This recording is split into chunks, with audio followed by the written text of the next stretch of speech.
nga ñàkk ko xam. ok ñu wax tuuti ci diplomatie. Sénégal mu ngi soutenir Macky Sall. lu ñuy wax enfin.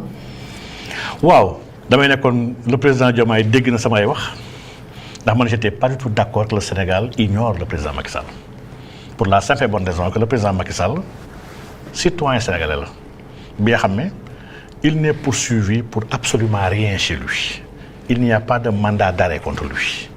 Il n'y a pas de mise en accusation malgré que ñii taxaw di wax ci moom yëpp ñoom ñoo am majorité assemblée bu leen neexoon tey ñu mettre ko en accusation ils l'ont pas fait boobu ba léegi lancé ñu benn mandat d'arrêt contre lui benn député moo bëggoon dugal benn mise en accusation de Macky au niveau de la haute cour de justice ay naataangoom ñoo ko tere kilifaam ne di ko dindi donc vraiment aujourd'hui ce qu'il faut beaucoup plus pointer du doigt. lu tax dem ñu jusqu'au bout ak Guy Marius Sagna. duñ ci dem li ñu war a kay balaa ñuy dem au bout na gars yi wax la ñu waxanteeg Macky en 2024 avant Macky di joxe réew mi lii mooy d'abord la priorité qu'ils disent aux Sénégalais. la ñu waxanteeg Macky ba ñuy Macky leen invité reer këram ñiy àndandoo ñëpp daw ñëw reer si gungewante Macky def passation ñu jox ko avion réew mu génn nañ ñu wax la ñu waxanteeg Macky. loolu moom ñi jege mbir mi sax ku ko ci wax. mais c'est extraordinaire. donc c'est faire un mauvais procès à Macky tant que toppeewuñu ko dara c'est un citoyen sénégalais bi nga xam ne kenn amul droit bañ ko taxaw te dama jàpp ni dafa am li nga xam ne dafa ñaaw nit ki ay yeneen dëkk di ko soutenir dëkk bi mu jógee moom bañ a jouer son rôle man dama déggee président ne non président rek il est très constant dans ce qu'il dit moom. ba mu nee non Macky ñëwul wax ko directement ci ay naataango président bi la ko déggee j'avais mal.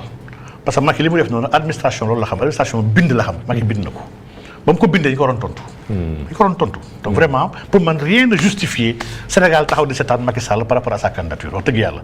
pour lii daal moo gën a rafet. lii def nii lii day wane ni il n'est jamais trop tard pour bien faire.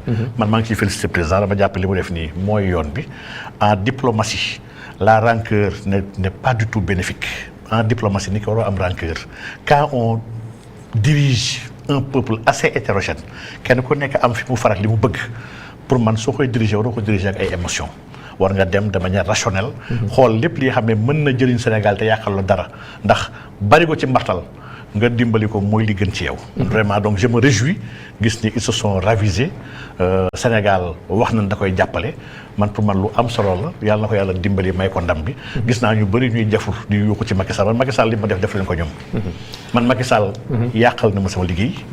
Macky Sall tëj na ma ñetti yoon li ma tëju ko Sonko tëju ko Diomaye donc bu amee ko war a am rancœur ci Macky mënuma gëm ni war na am ku ma ci ëppale man mii par rapport ak Macky Sall def. mais je sais faire la part des choses. et c'est important. pour man Macky Sall. benn histoire la de mon passé yàlla dafa nam ni waroon naa dugg kaso ci loxoom la ko doon jaarale du ci dara bu fi nekk loolu sax naa dugg ci kaso bi. donc vraiment loolu nag su weesoo comme que sénégalais la buy xëccoo dara ak ay naataangoom man jomb naa sénégalais di xëccoo un non sénégalais may faral un non sénégalais. jomb naa jullit di xëccoo ak ku dul jullit may faral un non musulman ñaari yoom samay règle. loolu nag il faut nga nekk sufiyanke. wala am ay. donte nag baalagu ma ko xalaatee noonu. baalagu ma ko ndax baalagu ma. c'est clair mais dama gëm ni. warul sàkku ONU Sénégal di ko. pour le Sénégal fayonte pour le Sénégal. Sénégal googu ci Freetown moo am fa succès diplomatique ak CEDEAO. loolu tamit yéexewoon na ñëw mais ñëw na. waaw su Diomaye Faye am na ñu ci associé département affaires étrangères ñi fa nekk léegi ak ñi fa nekkoon loolu c'est exagéré.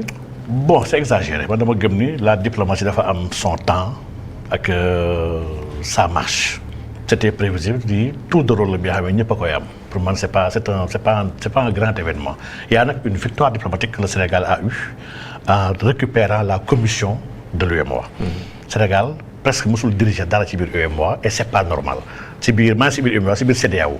ndax CEDEAO bu ñuy xool les ténors. suñu xool les 4 ténors. Sénégal kenn la ci 4 yooyu. donc ginnaaw. Nigéria Côte d'Ivoire Sénégal ak Ghana ñoom ñaar ñooy xaw a balote donc vraiment c'était pas normal que mus ñu jiite depuis la création 1975 ba léegi c'était pas normal donc lii c'est une justice qui a été faite au Sénégal et loolu la diplomatie sénégalaise n'a ménagé aucun effort. Depuis lors léegi nag la présidence de Diomaye Faye à la tête de la CEDEAO pour man lii enjeu la au-delà de la fonction yi pour man lenn la mais pour man enjeu bi rëy bi mooy lan la ñuy xaar ci moom le président Bassirou Diomaye Faye dafa ñëw ci benn jamono bi nga xam ne dafa am 3 choses yoo xam ne ñu war a bàyyi xel la. benn bi il y a des défis sécuritaires énormes yoo xam ne qui interpellent la région. et que vraiment war nañ ci am taxawaay une bonne fois pour toutes muy benn. ñaar il y a une crise à l'intérieur de la CEDEAO avec génn quelques pays yoo xam ne c'est des pays frères. yoo xam ne Sénégal ba ñuy doog a ñëw au pouvoir ñun. les vieux dañoo joxoñoon Diomaye pour mu nekk médiateur. man j'avais dit que d'accord mu nekk médiateur na bàyyi ñoom ñoo créé problème dañu ko réglé seen bopp.